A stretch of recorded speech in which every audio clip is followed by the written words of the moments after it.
Hello बच्चों, most welcome अपने इस नए अंक में। और आज हम लोग स्टार्ट करने जा रहे हैं प्रकाश का अपवर्तन, द रिफ्लेक्शन ऑफ लाइट।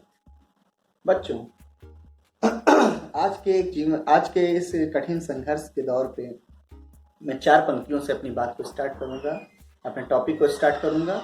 और वो ये है, मुश्किलें दिल के इरादे आजमाती हैं, स्वप्न के पर्दे निगाहों से हटाती हैं। हौसला मत हार गिर कर ओ मुसाफिर, ठोकरें इंसान को चलना सिखाती हैं। तो घबराना नहीं है, हिम्मत से काम लेना है और कंधे से कंधा मिलाकर हमें उन सब नियमों का पालन करना है जो हमें गाइडलाइंस दी गई। तो ठीक है बच्चों, हम लोग स्टार्ट करने जा रहे हैं आज का अपना topic, the reflection of light. Reflection of light.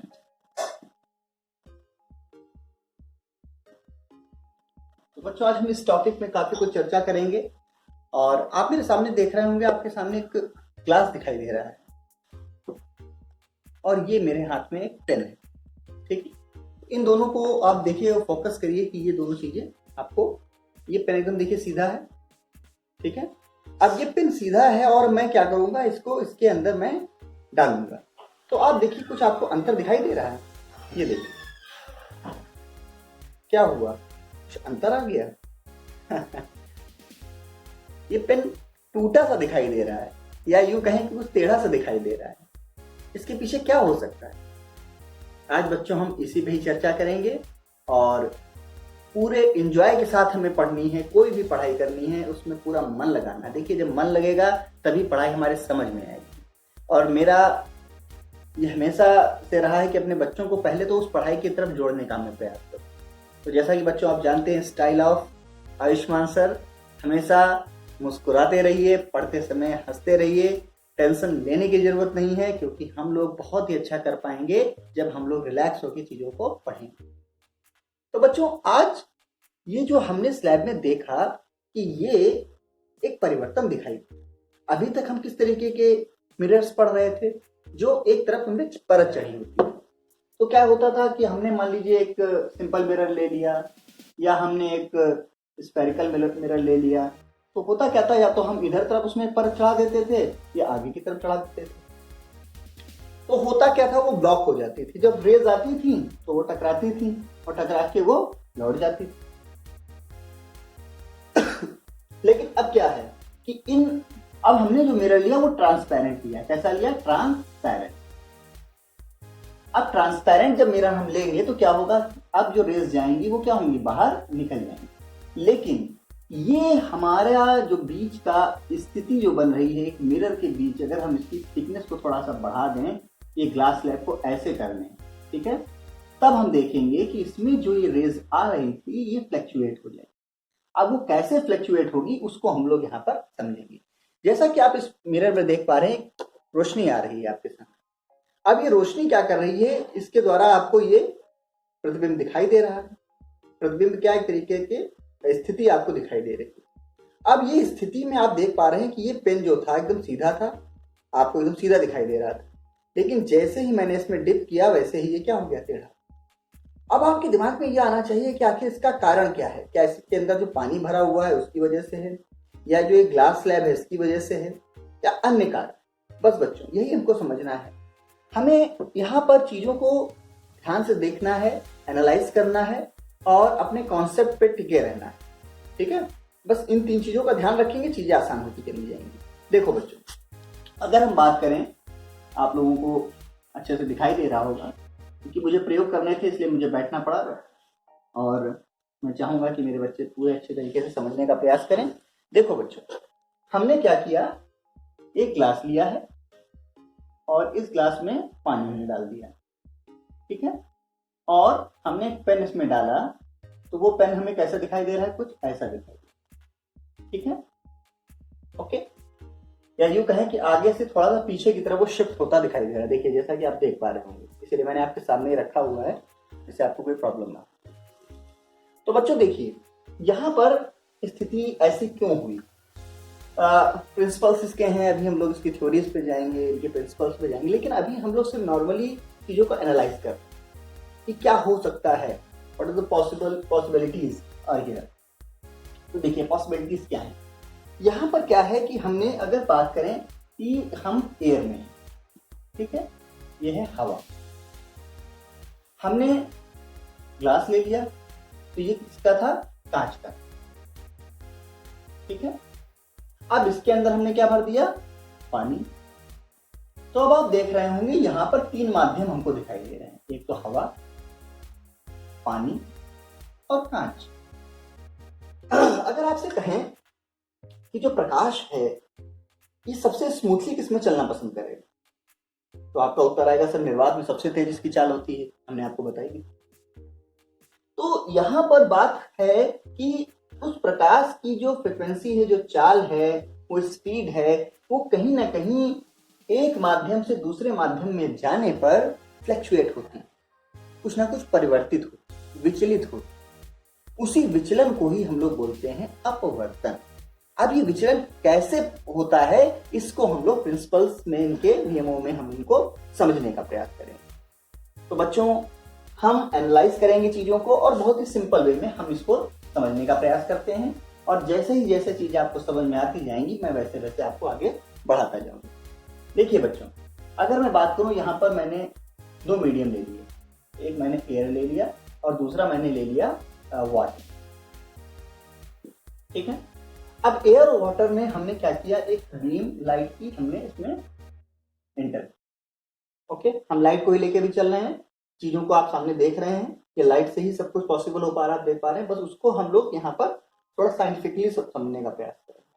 अब हमने एक लाइट बीम किसी स्रोत से हमने इसमें डाली, एक टार्च ले ली पतली, लेजर लाइट, लेजर बीम हमने इसमें डाली, और यहाँ पर हमने क्या किया, नॉर्मल किया, जैसे कि हम लोगों ने प्रकाश के परावर्तन में किया।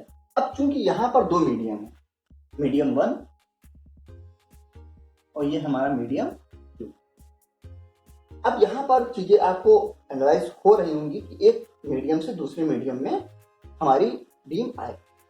अब आपको थोड़ा सा समझना होगा कि एयर भारी है कि पानी भारी, वाटर आपका ज्यादा डेंस है या एयर ज्यादा डेंस। अगर इसके मॉलिक्यूल्स की हम बात करें तो एयर के मॉलिक्यूल्स थोड़ा सा दूर दूर है, कई सारे एयर्स हैं मॉलिक्यूल्स, लेकिन अगर हम वाटर के मॉलिक्यूल्स की बात करें तो कहीं ना कहीं ये पास पास होते हैं।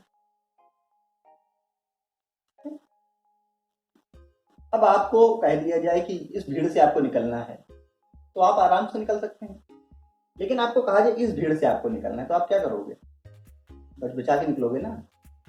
बस बात यहीं पे ही आ गई। इसका मतलब यहाँ पर दबाव ज्यादा महसूस हो रहा है, यहाँ पर दबाव कम है, तो इस माध्यम को हम लोग बोलते हैं विरल माध्यम। क्या बोलते हैं, विरल माध्यम, रेयर मीडियम, ठीक। और ये वाला हमारा होता है सघन माध्यम। ऐसा माध्यम सघन माध्यम, और इसको हम लोग बोलते हैं डेंस, ठीक है। तो ये दो माध्यम हो गए। अब बात आ रही है कि विरल माध्यम से अगर कोई किरण, प्रकाशित किरण अगर सघन माध्यम में जाती है तो क्या परिवर्तन होता है, और इन्हीं परिवर्तनों को हम अपने प्रिंसिपल्स में कंप्लीट करेंगे, अपने सिद्धांत में, अपनी थ्योरीज में हम इनको समझेंगे। तो बच्चों जैसे कि एक माध्यम से दूसरे माध्यम में किरण जा रही, तो ध्यान रखिएगा, बहुत ही सिंपल है, एकदम से चीजों को अभी का अभी तैयार कर दीजिए।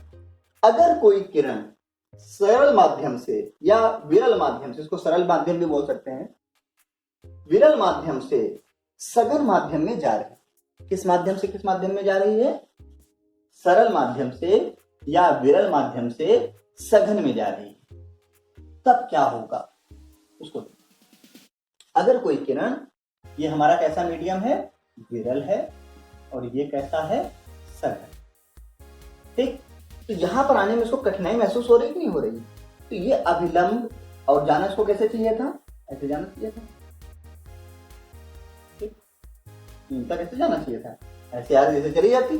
अब चूंकि माध्यम बदल दिया तो इसकी जो स्पीड होगी वो कहीं ना कहीं फ्लक्चुएट होगी, अब दूसरे माध्यम में आ गई तो क्या होगा, तो वो अभिलंब, ये जो हमारा नॉर्मल है अभिलंब, इससे होकर निकल जाएगी या इसके निकट से होकर निकल जाएगी, जैसा कि आप देख पा रहे हैं। अब यहां पर देखिए पानी है और ऊपर क्या है, एयर है, थोड़ी देर के लिए हम इस क्लास कांच को थोड़ी देर के लिए भूल जाएं, क्योंकि ये तीसरा माध्यम हो जाए, तो हम सिर्फ दो माध्यम में यहाँ पे भी बात करेंगे। तो अब आप देख रहे होंगे कि जो पेन जो आपको टूटा हुआ दिखाई दे रहा है वो अंदर की ओर दबा हुआ दिखाई दे रहा है।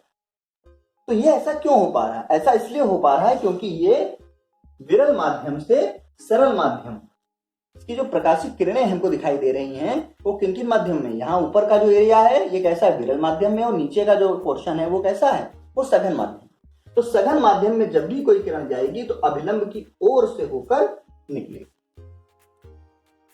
अब आप कहेंगे वाइस वर्सा, इसका उल्टा करते हैं। चलिए ठीक है, अब हम क्या करते हैं, ऊपर हमने ले लिया सघन माध्यम, ठीक है, और नीचे ले लिया विरल माध्यम। अब क्या होगा, अब हमने लाइट बीम डाली, अब ये हमारा जो सरफेस है ये कैसा ट्रांसपेरेंट है, पारदर्शी। ये बहुत इंपॉर्टेंट है, ध्यान रखिएगा, यहाँ पर कोई भी किसी तरीके की परत नहीं चढ़ी हुई, पारदर्शी हमने कांच की स्लैब ले ली, या हमने माध्यम ले लिया, पानी का ही हमने वो ले लिया, कुछ भी हमने लिया, मतलब ये पारदर्शी ट्रांसपेरेंट। यहाँ पर भी हम नॉर्मल खींच देंगे,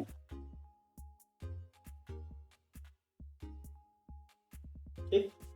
तो सघन माध्यम से अगर कोई प्रकाशित किरण विरल माध्यम में जा रही है तो वो अभिलंब से दूर हट जाए। जाना कैसे चाहिए था, इसको तो जाना चाहिए था, ठीक है, लेकिन ऐसे न जाकर ये थोड़ा सा बिहेव ऐसे। इन चीजों को हमें अब सिद्धांतों में, प्रिंसिपल्स में, कई जगह लेंसों में, हम प्राकृतिक जीवन की घटनाओं में कई जगह इनको हम अच्छे से पढ़ें। तो बच्चों, जहां तक हमें लग रहा होगा आपको एक कॉन्सेप्ट समझ में आया है, मैंने इसलिए आपको ये समझाया है क्योंकि मैं अब आपको एक पीडीएफ भेज रहा हूँ एनसीईआरटी की बुक का ये चैप्टर, उसको आपको पढ़ना है, समझना है, ठीक है। बस इतना बस काम करिएगा। बाकी अगर कोई भी क्वेरीज इसमें आपको लग रही हो, जिज्ञासाएं आपके अंदर आ रही हो, तो पूछना भी, ठीक है। और याद कुछ नहीं करना, ध्यान रखिएगा, याद नहीं करना, चीजों को एनालाइज करिए, समझिए, ठीक है। याद तो अपने आप हो जाएंगी चीजें, और केवल रटने बैठ जाओगे तो कुछ भी समझ में नहीं आएगा। पहला हमारा प्रायोरिटी है कॉन्सेप्ट, कॉन्सेप्ट क्लियर होना चाहिए। तो ठीक है बच्चों, आज की क्लास को यहीं पे विराम देते हैं, और इसके आगे हम इनके सिद्धांतों के साथ, अपवर्तन के नियमों के साथ, और इनके साथ साथ और भी क्या क्या चीजें हमको पढ़नी है, उस अंक को लेकर आपसे जल्द मिलेंगे। तब तक के लिए बच्चों, आप लोग अच्छे से पढ़िएगा, और इस वीडियो को एक बार फिर से रिव्यू कर लीजिएगा। अगर मान लीजिए आपको पहली बार में वीडियो थोड़ा सा लगे, लेकिन ये एक्सपेरिमेंट घर में भी आप कर सकते हो, कोई दिक्कत, ठीक है। इसको आप करके देखेंगे तो आपको अच्छा लगेगा। तो बच्चों, आज मैं अंक अपना ही समाप्त कर रहा हूँ। कल मैं फिर मिलूंगा एक नए एपिसोड के साथ, और इसी को आगे मैं कंटिन्यू करूंगा। तब तक के लिए आप सभी को बहुत बहुत शुभकामनाएं। सुरक्षित रहिए, आराम से रहिए। जय हिंद, जय भारत।